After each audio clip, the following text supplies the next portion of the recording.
Yo, what's good, y'all, man? We got Film Theory, man. The Sins of Iron Man, Marvel. Like it up, sub, hit the bell if you're new. And, yeah. So what's going on, Iron Man, man. Let's get it.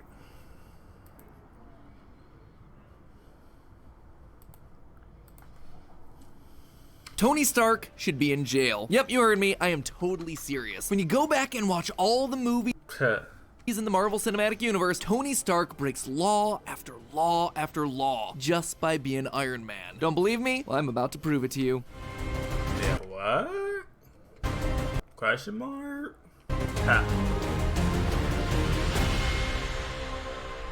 Hello, Internet. Welcome to Film Theory. Theory, the show that wants you to snap that subscribe button away. You know, loyal theorists, not sure I've ever seen a franchise go on such a roller coaster of quality and discourse as the Marvel Cinematic Universe across the last 3 years. Once held up as this beacon of real, consistent quality in an industry where blockbusters were often garbage cash grabs, the quality of the MCU has become mid at best. Phase 4 had a lot. Damn. Comment, man. Hey, let me know comment below what y'all think. Like, what's going on with Marvel, though. Let me know comment below what y'all think. Like, y'all own opinion, though. Let me know comment below what y'all think about Marvel and shit. Marvel's going through, I don't know. I mean, hey, I also like their movies, though. You know what I mean? I'm a Marvel. I ain't a fan of Marvel, but I feel with Marvel heavy. You know what I mean? Because I don't know the comic books. I'm not going to say I'm a Marvel fan. Marvel fans are the only people that know comic books. And know, you know what I mean? And know everything. Me, I don't know everything like that. I just know the movies. Watched all the movies since day one, so that's why I know how to, you feel me, how shit connect, you know what I mean, type shit. But yeah, but let me know comment below what y'all think, y'all opinion. A lot of ups, sure, but it also had a lot of really downs. Confusing and convoluted plots, baffling creative decisions, cool ideas and character arcs that just seemed to be completely abandoned before we hit their peak. Honestly, after watching the movie that was Ant-Man Quantumania, made me go back and rewatch the older MCU films, trying to identify where and what exactly went wrong. If you want to see what I think happened, well, you can check out our video telling Marvel that it's time to panic. But as I was binging Iron Man yet again, something else dawned on me. Something that completely recontextualized the MCU's first and biggest hero. Suddenly I realized that Tony Stark, yeah, he wasn't as heroic as I thought he was. This dude should be in prison multiple times over. Tony Stark was a serial womanizer, a liar to everyone around him, and an arms dealer responsible for potentially hundreds of thousands of deaths before he ever had the idea of a futuristic suit of armor. He's hoarded world-changing technology like the nanotech that powers the suit in Endgame for himself and his friends, and that's not even mentioning how he teams up with the US government to create the Department of Damage Control, exploiting the destruction that he himself causes with the Avengers to further profit himself. His actions led to the creation of villains like the Ironmonger, Whiplash, the Vulture, the fake Mandarin, Baron He said fake Mandarin. Zemo, and do I even need to mention Ultron, who killed thousands in... Yeah, Ultron was, hey, I ain't gonna lie, as a villain, Ultron was that nigga. He was crazy though, but hey, that's that nigga though, man. He was telling some shit up. Kovia. Tony Stark is a man who has a lot... I ain't gonna lie, if we think about it, he didn't really die though. He just, what's that dude's name with the thing on his piece of head? I forgot, but he just snapped, and he just went to another dimension, so shit. To answer for. Heck, even the Iron Man franchise itself agrees with that statement. So many of the franchise's stories are about Tony atoning for his mistakes, and Tony himself feels massive guilt for all of it later in his life. And while all of this is awful, painting a picture of a deeply flawed man in desperate need of some therapy, it doesn't hold a candle to the actual laws that Tony breaks. Seriously, as I was rewatching these movies, I started to wonder how Tony Stark would fare in the real world with our real-world legal system. Superhero or no, throughout the MCU, the sins of Tony Stark have added up. Let me tell you, it wouldn't be looking good for the invincible Iron Man if he did eventually have his day in court. That's right, friendos. Today we're tackling a theorist classic. The good guy is bad, actually. By the end of this, you'll never... Oh, that's stressing, man. Oof. Look at Iron Man the same way again. And the big twist, the thing that would have really ruined Tony Stark, it boils down to 4 tiny words. I am Iron Man. Power up your arc reactors, loyal theorists. Let's get into it. So to begin, we're gonna start with the quote-unquote small laws that Tony breaks throughout his career. To start, let's look at Iron Man 3 and how Stark's vendetta against the Mandarin probably led him into multiple state and federal crimes, especially that whole action set piece where he breaks into the Mandarin's compound. First of all, a lot of the improvised weapons that he creates for this raid would have been illegal. criminal. Specifically, I'm thinking about all those explosives that he creates from everyday supplies that he bought at Home Depot. It's a federal crime to possess any unregistered explosive devices, which could carry a maximum federal penalty of 10 years in prison. Damn. Why count these and not the missiles in the Iron Man suit? Well, he, as a defense contractor, likely did register those explosives, but all the little bombs from Iron Man 3, those were made under the radar, and he definitely didn't have time to file the paperwork there. Additionally, when Tony steals one of the guards' guns and then threatens Trevor and the groupies with it, that would have counted as multiple crimes. Just pointing a gun at someone is considered aggravated assault, and it can result in 5 years in prison. Damn, so pointing a gun. My bad. So pointing a gun at somebody is 5 years? Damn. And 5 years probation. But probation. possession of an illegal gun in Florida, and he definitely had that gun illegally, Tony just straight up stole it, could mean that he's facing another $10,000 in fines and 15 years. Who paying that $10,000 though? Who paying that $10,000? Who paying that $10,000 though? Years in prison. But honestly, Stark jumped the fence to confront the Mandarin here in the first place likely would have been its own crime. Normally I'd call this breaking and entering, but this part of the movie actually takes place in Miami, Florida, and that state doesn't consider breaking and entering its own crime. Instead, this would have been classified as something more severe, first-degree burglary, because Tony illegally entered a building with the intent to commit a criminal offense. He then assaulted someone while inside there and then likely caused more than $1,000 in property damage with those explosive Christmas ornaments. In short, this would be up to $10,000 in fines and 30 years in prison. So things are damn, shit adding up. Already legally shaky for old Tony Stark. But all of that is in pursuit of a known criminal, an international terrorist. Is there anything else more serious that we can pin on Tony? Absolutely. Look no further than the Avengers, which sees Tony off alone hacking government computers to get information he wasn't supposed to have. What are you doing, Mr. Stark? Kind of been wondering the same thing about you. What is Phase 2? First of all, trespassing on federal government property without expressed permission can be a serious offense. I see this going one of two ways. The helicarrier could be considered a military base, in which case Tony would be subject to 6 months in jail and or a $500 fine, or it would be akin to trespassing in a federal building similar to the US Capitol, which would be a misdemeanor punishable by 6 months in prison or a $5,000 fine. Also, depending on how important the government deems a high-ranking military official like Nick Fury, Tony could be in a lot more trouble. In that case, this I love Montana, but I'm doing this for our family. Ruin them, starting with her. trespassing would become a class. Oh yeah. Yo. Alright, bad.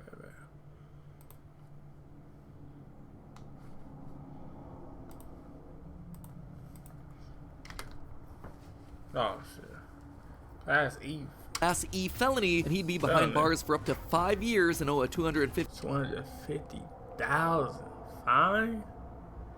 Damn. $50,000 fine. But even worse than all of that would be Tony's hacking of military computers on the helicarrier. This would be a textbook violation of the Computer Fraud and Abuse Act, which makes it a federal crime to gain unauthorized access to protected government computers. In fact, it makes it illegal to even attempt or conspire to do that hacking. If charged with the crime, Tony would be facing up to a year in federal prison if this is deemed a lesser offense. But in all likelihood, he'd probably be charged for a serious offense and given 10 to 20 years since the hacking involves some very sensitive national security. Man, even life in prison, damn. Information. You know what else? Let's actually double this, since we also see Tony hacking into a national security contractors database in Iron Man 3 and Captain America Civil War, where he hacks the raft's microphones and cameras. I mean, my man can't go more than a movie or two without breaking into secure government computers. But in the Avengers, Tony was doing his best to defend New York and all of Earth from Loki. A few cyber crimes here and sneaking around there is justifiable, right? Maybe, but you know what's a lot harder to justify? How much he endangers Peter Parker. By giving Peter the Stark-built Spidey equipment and then encouraging him to go out crime fighting to the point that Peter literally died out in space, Tony definitely He does it away. broke a few laws there. Now, surprisingly, I wasn't able to find anything specific about being the cause of death for a miner out in space at the hands of a giant purple raisin man. No laws currently on the books about that one, I'm afraid. But it is a crime in New York to endanger the welfare of anyone who's 16 years of age and younger. Between Civil War, Spider-Man Homecoming, and Infinity War, Peter's around 14 to 16 years old, so he definitely qualifies here. And Tony bringing him into the world of crime fighting, giving him equipment and encouraging vigilante justice, that right there definitely qualifies. Kid. You're You're an Avenger now. Even if he is telling Peter that he needs to be better and safer, this is still a Class A misdemeanor punishable by up to a year in jail. It's also just a really bad look for Tony, to be honest. Another really bad look, pretty much everything that Tony does with Peter in Civil War. First off, he takes custody of a child under false pretenses, and definitely takes him across international borders illegally. According to the US Department of Homeland Security, Customs and Border Protection, while minors can travel internationally without a parent or legal guardian, many destinations require notarized written consent from their parents. Given that she didn't even know that Peter was Spider-Man, Aunt May definitely did not give her consent for Peter to go get beat up by Captain America in a German airport. And even if she did, Peter doesn't have the paperwork necessary for the trip. You got a passport? No. And this would be a serious crime for Tony. In fact, it would probably have been defined as human trafficking, though that term is most often connected with very dark real-world tragedies. Yeah, that's some dark shit right there. According to the DHS, human trafficking can also include the use of fraud or coercion to obtain labor, and traffickers might use manipulation or false promises of well-paying jobs to lure victims in. Yep. A Stark Industries internship, a position in the Avengers. That sure sounds like manipulation to get Spidey overseas, all while putting him in the sights of trained soldiers, thieves, sorcerers, and assassins, in a fight that left someone outright paralyzed for life. Yeah, that's really not good there, Tony. Human trafficking is a federal crime, with a punishment that can include anywhere between 20 years and life in prison. Even after Tony Got a little tired though, y'all. dies Very well. That was real fire though, but it's me. to save the universe from Thanos, he's still performing legally shady acts with Peter, specifically leaving him the Edith glasses. Just in case you don't remember, these give Peter control over Stark's defense satellite system, as well as some super dangerous drones. It is wild. Now, it's obviously difficult to find a one-to-one case in the real world, since we don't have armies of killer drones controlled by AI glasses, so we're gonna use similar laws for guns instead. In the United States, you are allowed to leave your weapons to an heir after you die, but all guns bequeathed in this way are subject to the National Firearms Act of 1932, as well as the revised version of the Gun Control Act of 1968. According to these laws, you have to register certain heavy-duty weapons with the government before you can Yeah, true that. leave them to an heir. Additionally, the NFA also requires that the permanent transport of NFA firearms across state lines be reported. Peter didn't even know the glasses controlled these killer drones until after he left the US, so they'd be labeled as contraband in the eyes of the United States. They legally could not have been passed to an heir and should have instead been considered abandoned by Stark after his death and handed over to the Bureau of Alcohol, Tobacco, Firearms, and Explosives. And that's not even me mentioning that the sort of automatic weaponry used in the drones are just straight up illegal in the European Union countries that they're visiting and far from home. To be fair, Tony was dead at this point and wouldn't have seen justice for his crime, but still, this is another no-no that Tony definitely did. And while the Edith drones were certainly sketchy, the Iron Man suits themselves likely would also be illegal too. Guns aren't the only thing that can be counted as regulated weapons, and the suits would absolutely be something that the government would likely want some oversight on. I mean, sure, these things might be humanoid-shaped and called suits, but My bad, y'all, man. If y'all see me, look, if y'all see me like that, though, don't like, I ain't getting no little lump like that. Fam like that. Yeah. My bad, y'all. certainly have more in common with an Abrams tank than an Armani suit. Play the open beta. Break the chain. Believe it or not, but there are actually regulations in the US about whether or not you can own an operational tank. Because tanks have weapons with bores or barrels Yeah, tanks is like, that's like some government shit, right?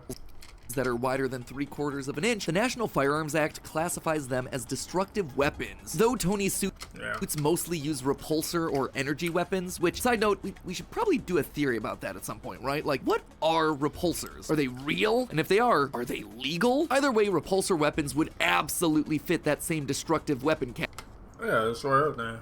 category. As such, Tony would have to get a permit to even own his Iron Man suits, which really doubt that the government would want to give him, at least at first. Remember, he's basically a rogue agent throughout Iron Man 1, and the government outright wants to confiscate all his technology in Iron Man 2. And any violation of the National Firearms Act is a felony punishable by a fine of up to $250,000 and up to 10 years in prison. And on top of being considered something equivalent to a tank, the Iron Man suits would also likely be considered personal aircraft, since the Federal Aviation Administration considers any craft weighing more than 254 pounds and flying faster than 63 miles per hour as an ultralight aircraft. Legally speaking, all of the Iron Man suits might have to be registered as small private airplanes. And if that's the case, the fact that Tony's flying them through populated urban areas, cities like New York, that is absolutely unacceptable. Even Stark entering space like we see in Infinity War would likely be against the law, since you actively need permits from a spacefaring nation to enter the atmosphere within.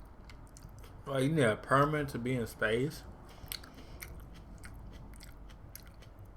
Damn. In their airspace. All of this would cause the FAA to fine Tony another $50,000 to $400,000 per violation. Even if Tony was somehow able to clear all of these hurdles, file all the correct paperwork, and get approved for all the Iron Manning we see throughout the franchise, we know that there are still times that he's operated his suits criminally. During Tony's lowest point in Iron Man 2, when he thinks that he's dying and throws a party in his depression, he wears the suit while clearly under the influence of alcohol. Now this is really bad, and since we've deduced that the suits likely count as some sort of vehicle, this would be the equivalent of operating a dangerous vehicle while under the influence. This scene takes place in Tony's house in Malibu, and if we're specifically talking about planes, which remember the Iron Man suits would qualify as, flying while under the influence in California carries a mandatory 30-day to 6-month jail sentence, up to 15 years in prison, and up to $250,000 in fines. Additionally, Tony accidentally and then intentionally discharges his weapons while at the party.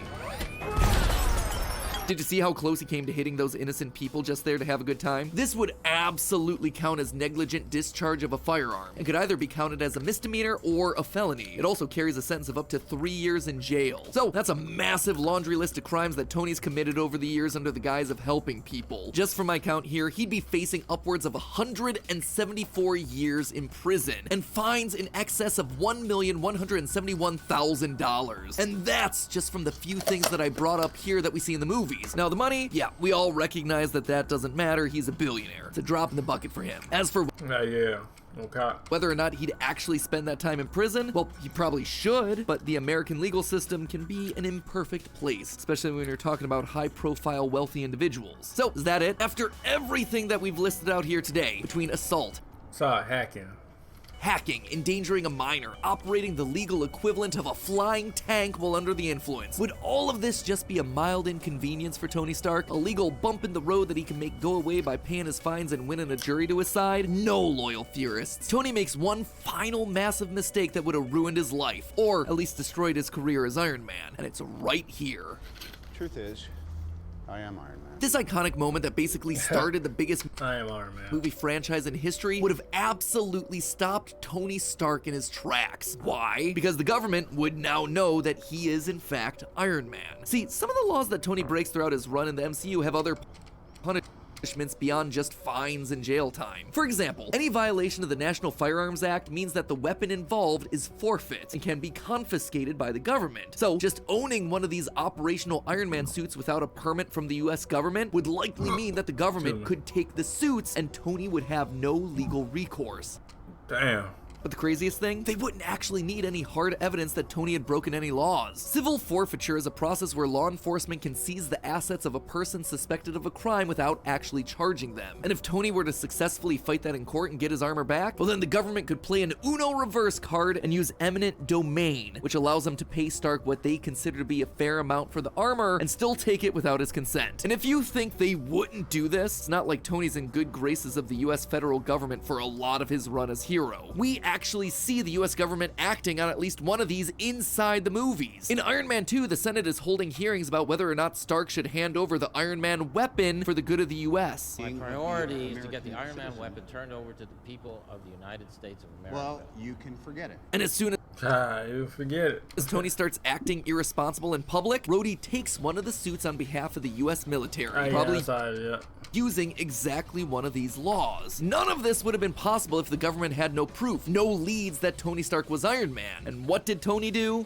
I am Iron Man.